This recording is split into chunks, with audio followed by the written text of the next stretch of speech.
Hello guys! Magluluto po tayo ngayon ng sinigang na bangus. Ang mga sangkap po na kakailanganin natin ay syempre ang ating isda na bangus. Meron din po tayong sitaw, kangkong, okra, gagamit din po tayo ng labanos, meron din po tayong kamatis, sibuyas, sampalok mix powder, at ang ating siling haba.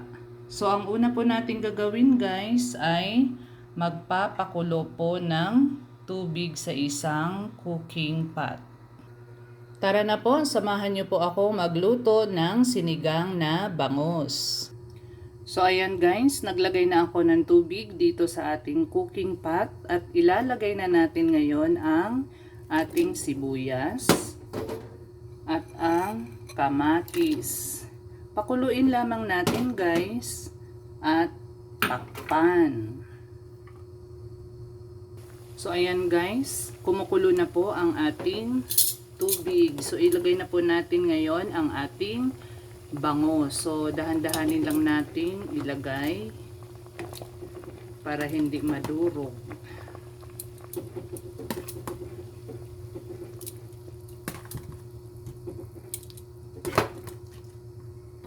So ayan po.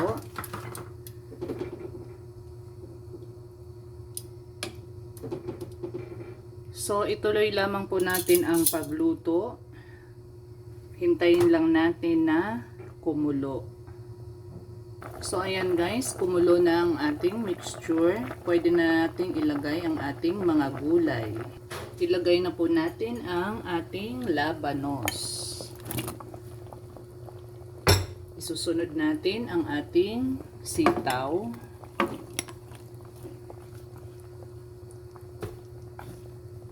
At ang ating okra.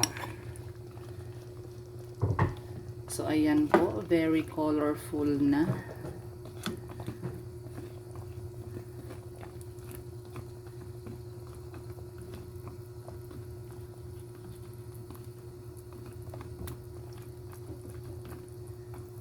Then ilagay na natin ang ating sampalok mix powder upang ma-absorb ng ating mga gulay.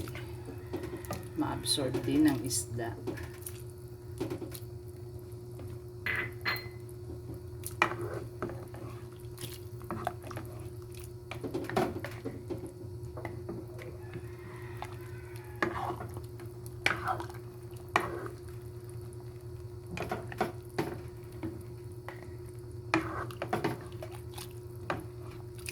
So ayan po, pwede nyo rin pong timplahan ng patis or asin.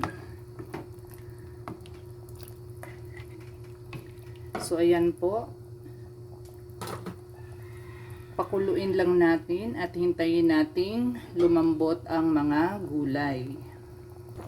So ayan na po guys, malambot na ang ating mga gulay. So depende po sa inyo kung gusto nyo ng medyo crunchy ang mga gulay. Nasa sa inyo po. So ilalagay na po natin ang siling haba at ang ating dahon ng kangkong.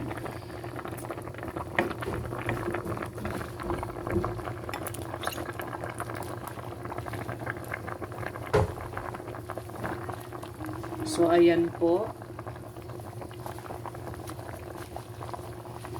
ihalo lang natin sa ating sabaw.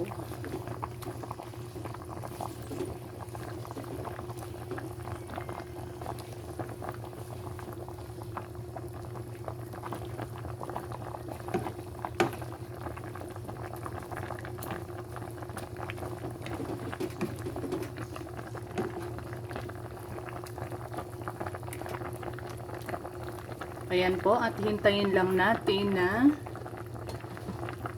maluto ang ating gulay.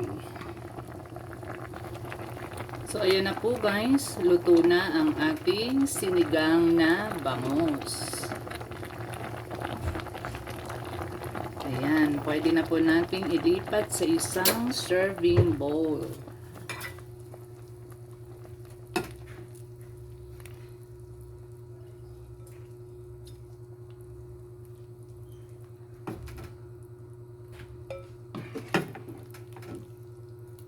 So, ayan po.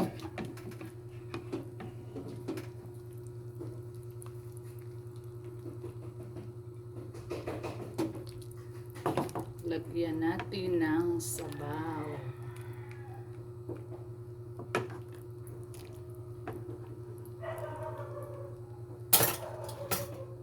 So, ayan po guys, ang ating sinigang na bangus. Thank you guys for watching. Maraming salamat sa pagsama. God bless.